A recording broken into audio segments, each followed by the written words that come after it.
私たちの生活になくてはならない資源、石油。あと40年しか持たないと言われているその貴重な資源がある日なくなったらどうなるのだろうか。俺はケンジ26歳。その日も何ら変わらない一日だった。あの時までは。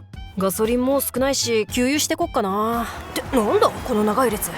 しかもリットル1982円。ここもなんだよ。レギュラー満タンにするのに70万円くらいかかるじゃん。あの日の悲しみ。ラジオ。本日未明、世界の原油が突如として消失しました。現在日本でも石油の備蓄がなくなりました。政府は緊急で会議を行い解決策を出す方針です。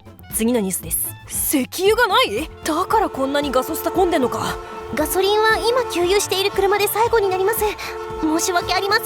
ふざけんな。まだないのか。とりあえず帰るか。いやまあ石油がなくなったくらいで大げさだよな。寝よう。朝か。ヤフーニュース見るか。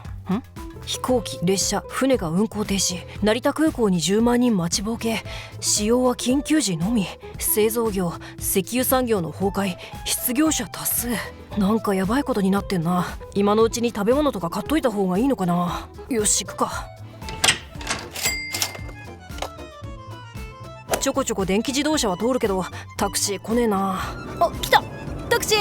初乗り3万円だけど乗る？いや、またにしておきます。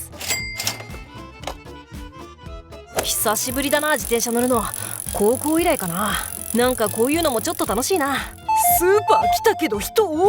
歯磨き粉800円、トイレットペーパー900円、カップ麺1000円。高っ。誰が買うんだよこんなん。よこせ。10個くれ。在庫はもうないのか。申し訳ありません。商品は今出ているもので最後になります。ちょっとカップ麺1000円って高くないですか？今製造業全般が止まっていまして、石油がなくなったことでカップ容器が作れないらしいんです。マジかよ。トイレットペーパーは？雰囲気です。いや雰囲気かよ。オイルショックみたいだな。石油によって作られている歯磨き粉、口紅、石鹸、ポリエステル、プラスチック製品は急激に値段が高騰した。それだけじゃない。日本は食料の 60% を輸入に頼っているが、今や輸送船を動かす燃料、トラックを動かすガソリンがなくなったので食料危機に陥ろうとしていた。丸ごとバナナ2000円、バナナのくせに2000円、バナナごときで2000円。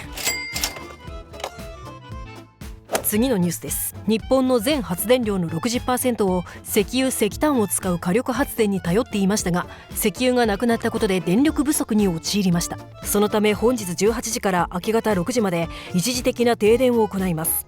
繰り返します。政府は太陽光発電に急いで切り替えようとしたが、太陽光発電の効率が悪く日本全体の電力を賄えなかった。くっそ、停電かよ。魔法少女ちゃん網見れねえじゃん。俺の唯一のライフラインだぞ。街から明かりが消えた。5日後、道には乗り捨てられたガソリン車が溢れた。寒い。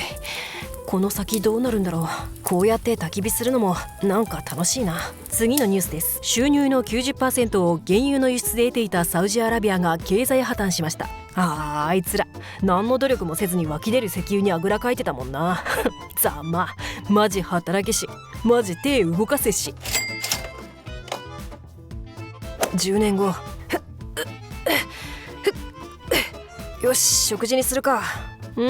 やっぱり自分で育てた野菜はうまいな。あれから日本は自給自足の生活を余儀なくされた。輸入に頼らなくてもいいようにみんなが協力して産業が発展していった。街は電気自動車ばかりが走るようになった。街には多くの太陽光パネルが立ち並び、ビルの屋上、公園は農園になっていた。おかげでこの東京は日本で最も緑の多い街になった。次のニュースです。世界の環境汚染問題が大幅に改善されていることが環境省の調査で分かりました。次のニュースです。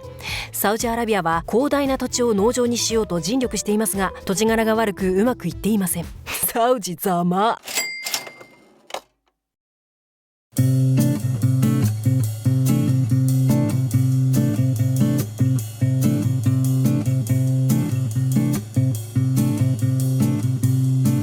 今日の授業は終わり。また来てね。